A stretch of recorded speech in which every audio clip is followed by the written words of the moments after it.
Bukod sa karahasan at vote buying at selling, may isa pang binabantayan ngayon ang mga otoridad ngayong panahon ng halalan. Ito ay ang iba't ibang panloloko, kabilang na dyan ang nabistong modus na scam kung saan ang isang kandidato pinangakuan ng sure win kapalit ng malaking halaga. Si Ryan Lesiges sa sentro ng balita. Pinag-iingat ng Commission on Elections o COMELEC ang mga kandidato sa iba't ibang uri ng panloloko ngayong panahon ng halalan. Ginawa ng COMELEC ang pahayag matapos maaresto ng mga tauhan ng Criminal Investigation and Detection Group o CIDG ang tatlong kalalakihan na nag-aalok ng sure win sa darating na halalan.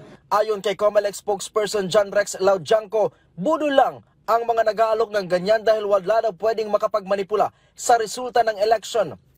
Kayo ay naaresto namin sa kasong Article 293, robbery with threat, intimidation, or robbery extortion of the revised penal code. Ayon kay CIDG Acting Director Police Brigadier General Nicolas Torre III, nagpapanggap ng mga taga-Commission on Elections o COMELEC ang mga suspect. Ang kanilang modus, aalukin ng isang kandidato na mananalo sa May 2025 elections kapalit ng 90 million pesos. Pangako nila sa kanilang target na biktima, sure win dahil kaya doon nilang ma-access ang automated result. Bukod dito ay mga IT specialist din daw sila. Nabuking ang modus ng mga suspect matapos magsumbong dapat sana'y biktima ng mga suspect na tumatakbong alkalde at vice-alkalde sa Cagayan. Nakatunog daw kasi ang mga ito na modus ang alok sa kanila ng mga suspect. Agad nagpasaklolo sa CIDG ang mga biktima at dito na ikinasa ang entrapment operation. Kwento ng mga biktima, taong 2019 ang unang lapitan daw sila ng grupo. Hindi nila ito pinansin at pareho silang natalo sa halalan.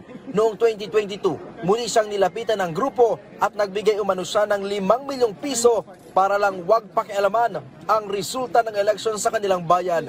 Pero muling natalo ang mag-ama at ngayong 2025 election, pareho pa rin ang kanilang alok. Nagbigay na umano sila ng paunang bayad na 2 milyong piso para sa plano ng pagpaparesto. Dito na nasakote ang tatlo.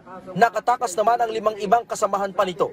Wala akong intention na humingin ng suporta sa kanila.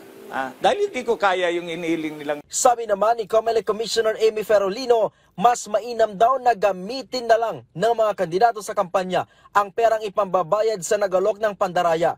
Itinanggi ng COMELEC na konektado sila sa ahensya. We already have a certification from our personnel department that these persons are not in the list of employees of the Commission on Elections. Wala silang record sa Commission on Elections. Pero sila'y nagpapanggap, nagsusuot kunwari ng jacket na may logo ng COMELEC. Mayroon silang opisina, nakita natin. Mayroon silang mga props, nakita natin. Pero ang capacity nun, para i-hack ang COMELEC servers, I don't think they can do that. Okay? At kitang-kita naman sa ngayon, talagang props lang. We are now in the process of examining it. Patong-patong na kaso na ang kinakaharap ng mga suspect, kabilang na ang robbery with intimidation o violence, robbery extortion.